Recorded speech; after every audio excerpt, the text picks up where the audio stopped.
Dalam tahun keempat Hijrah, Rasulullah SAW bertolak dengan para sahabatnya untuk bertemu orang-orang musyrikin dalam pertempuran seperti yang dijanjikan setahun selepas Perang Uhud. Tentera Islam berjumlah seramai 1.500 orang serta 10 orang pahlawan, dan Ali bin Abi Thalib adalah pembawa benderanya.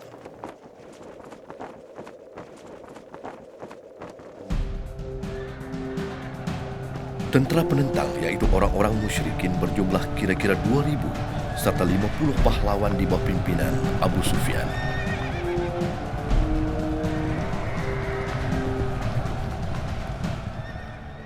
Abu Sufyan yang takutkan umat Islam membuat keputusan untuk kembali ke Mekah, dan tenteranya tidak membangkang maupun mendesak untuk meneruskan niat mereka. Sebaliknya, tentera Islam tinggal di Badar selama 8 malam menunggu musuh mereka. Dan selepas itu mereka kembali ke Madinah dengan lebih yakin akan kekuatan mereka.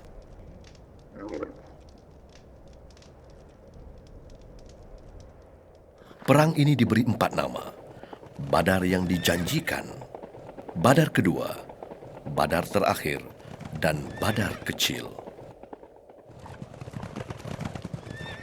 20 orang pemimpin dari Yahudi Nadir bertolak ke Mekah untuk meyakinkan kaum Quraisy supaya menyerang Madinah.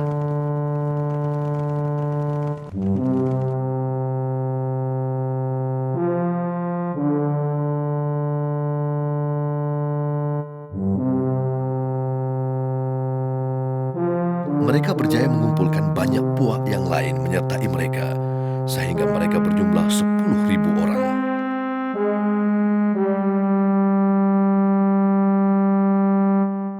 Apabila Rasulullah SAW mendapat tahu tentang perkara itu, baginda berunding dengan para sahabatnya, dan Salman Al-Farisi mencadangkan mereka menggali parit pada sebelah bandar yang mungkin diserang tentera musyrikin.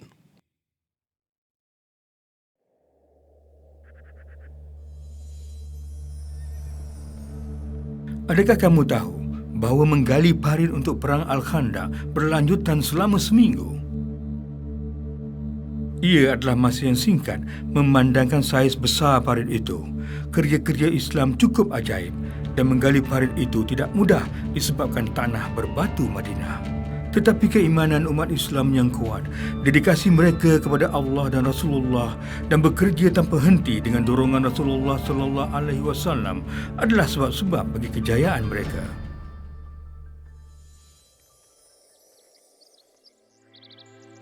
Banyak mukjizat dikurniakan Allah kepada Rasulullah SAW dalam perang Al-Ahzab. Selain itu, ada kabar gembira yang diterima Rasulullah SAW.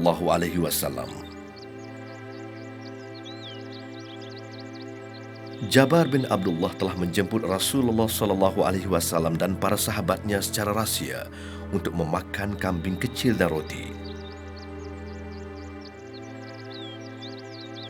Tetapi Rasulullah menjemput penduduk Al-Khandaq untuk makan bersama-sama, dan mereka merasa kenyang. Tetapi daging dan roti itu kelihatan seperti tidak pernah dimakan.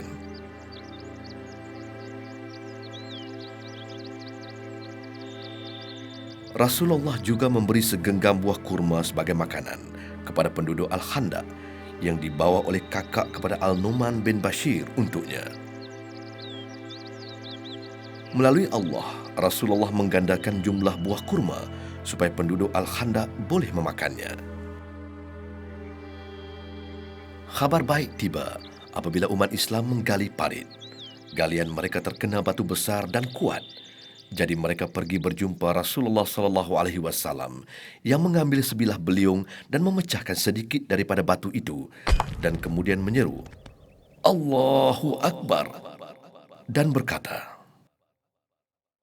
"Aku telah diberi kunci kepada Syam. Aku bersumpah kepada Allah bahawa aku boleh melihat Istana Merah sekarang."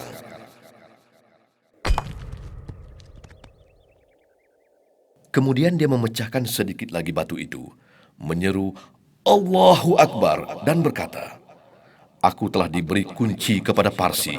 Aku bersumpah kepada Allah bahawa aku boleh melihat Istana Putih Madain sekarang."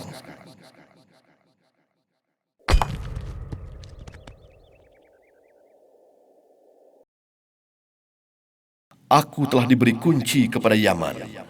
Aku bersumpah kepada Allah bahawa aku boleh melihat pintu San'a dari tempat aku.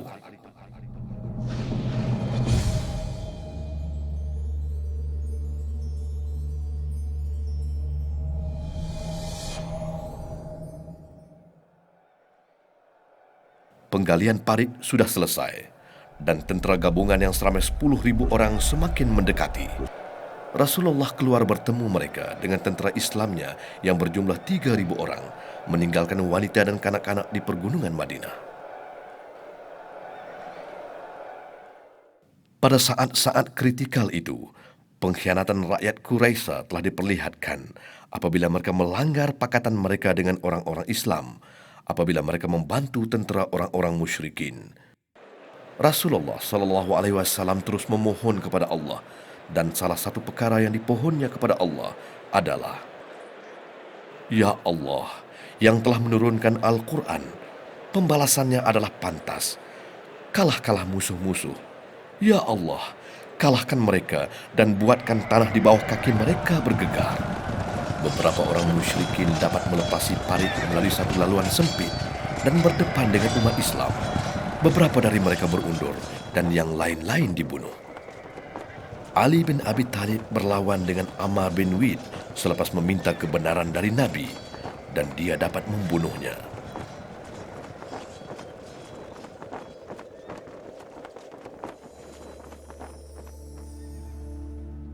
Adakah kamu tahu bahawa pengislaman seorang lelaki dari Ghaffan adalah sebab utama kekalahan orang-orang musyrikin dalam perang Al-Khandaq? Naim bin Mas'ud memeluk Islam secara rahsia semasa pengepungan. Dia memainkan peranan utama dalam menimbulkan masalah antara kaum Yahudi, Quraisy dan Ghaffan dan berjaya memecah belahkan mereka. Apabila Rasulullah SAW mendapati pertempuran begitu sengit, dia berunding dengan Sa'ad bin Mu'az dan Sa'ad bin Ubaidah tentang perdamaian dengan pihak Yahudi dari kaum Ghaffan sebagai ganti 1/3 buah kurma Madinah. Sa'ad bin Ubaidah berkata, Aku bersumpah kepada Allah bahawa aku tidak akan memberikan mereka apa-apa kecuali pedang-pedang kami, dan biarlah Allah menjadi hakim antara kami dengan mereka. Selepas dia berkata begitu, Nabi merasa gembira dan berkata, Begitulah ia. Umat Islam bersama-sama dengan Nabi SAW terus berdoa kepada Allah Subhanahu wa Ta'ala, dan Allah membalas. Perselisihan faham telah memecah belahkan barisan tentera musyrikin, dan Allah menghantar angin kencang yang menerbangkan khemah-khemah dan peralatan mereka. Dan Allah juga menghantar tentera malaikat yang menggegarkan tanah di bawah kaki mereka dan membuat mereka berasa takut. Allah menunaikan janjinya dan memberikan kemuliaan kepada tenteranya dan mengalahkan tentera gabungan dengan sendiri.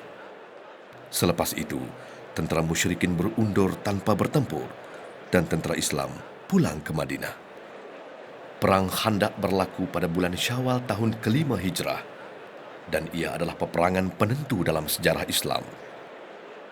Selepas apa yang Allah lakukan kepada tentera gabungan, Nabi SAW berkata, Dari sekarang, kami menyerang mereka, dan mereka tidak menyerang kami.